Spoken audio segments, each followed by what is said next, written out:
আজ একটা পুরানো স্মৃতি নিয়ে এসি। এর মধ্যে আমি কোনটা তোমরা কেউ বলতে পারবে? কে বলতে পারবে? এই পুচকেগুলো কিন্তু আজ অনেক বড় হয়েছে, আমি কোনটা একটু বলো তো।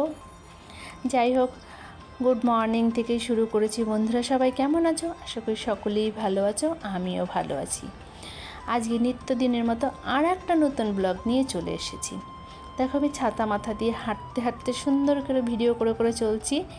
কয়েকদিন আগে আমি এই রাস্তা থেকে যাচ্ছিলাম, অঝোরে বৃষ্টি ছাতা মাথায় একইভাবে যাচ্ছিলাম।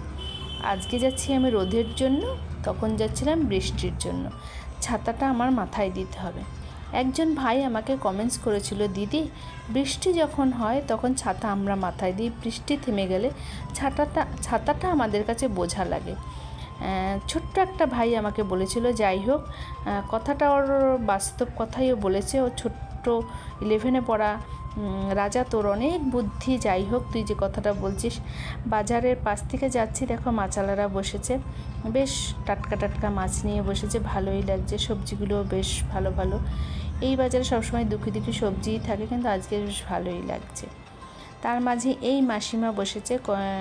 মাসিমা সবসময় না দেশি জিনিস নিয়ে বসে, কাঁঠালি কলা, বা দেশি মুরগির ডিম, হাঁসের ডিম, কয়েকটা শাক। সব থেকে ভালো লাগে যে মাসিমা এই বয়সে কারো কাছে ধার চেয়ে বেড়ায় না, বা কারো কাছে হাত পাচ্ছে না, নিজে খেটে খায়। মাসিমার থেকে অনেক সময় নিই। এই বাতাবিগুলো এক একটা মাসিমার 40 টাকা বলছে। যাই হোক, আমি 40 টাকা দিয়ে নিইনি, আমি কলাটাই নিলাম মাসিমার থেকে। সেটা তো ভিডিও করা যায়নি, এক হাতে ভিডিও এক হাতে এরকমভাবে করা যায়নি। মাসিমা শাকও নিয়ে বসেছে। আমি শাক ভালোবাসি, কিন্তু মাসিমার থেকে আমি কিন্তু শাকটা নিইনি, কলাটাই নিয়েছি। মাসিমার জিনিসপত্রগুলো বেশ ফ্রেশই থাকে। যাই হোক, অফিস ঢুকবো। অফিস থেকে বেরোনোর টাইমে নিচে যখন নেমেছি, নিচে একটা মা তারার মন্দির আছে, দেখলাম বেশ সুন্দর একটা পুজো হচ্ছে, ভালোই লাগলো।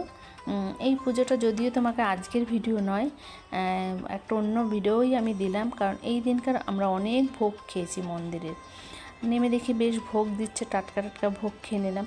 পুজোটা করছে কিন্তু স্বপনদাকে তোমাদের আগেও আমি একটা ভিডিওতে দেখিয়েছিলাম গণেশ পুজোর দিন, আবার দেখাবো বিশ্বকর্মা পুজোর দিন।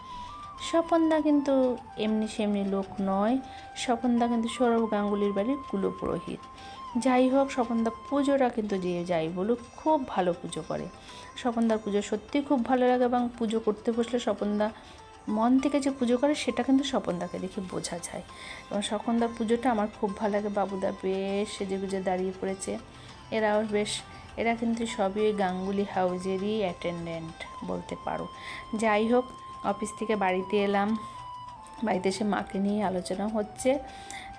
একটা ইঞ্জেকশন মাকে লিখেছে, ওটার দাম 22,000 টাকা। ওটা দিলে নাকি হাড় জোড়া লাগবে। সেটা একটা চিন্তার বিষয়, দেখা যাক কি করা যায়, ওটা তাড়াতাড়ি দিতে পারবো কি পারবো না। যাই হোক, ওটা সম্ভব কিনা সেটাও আলোচনার পরে হবে।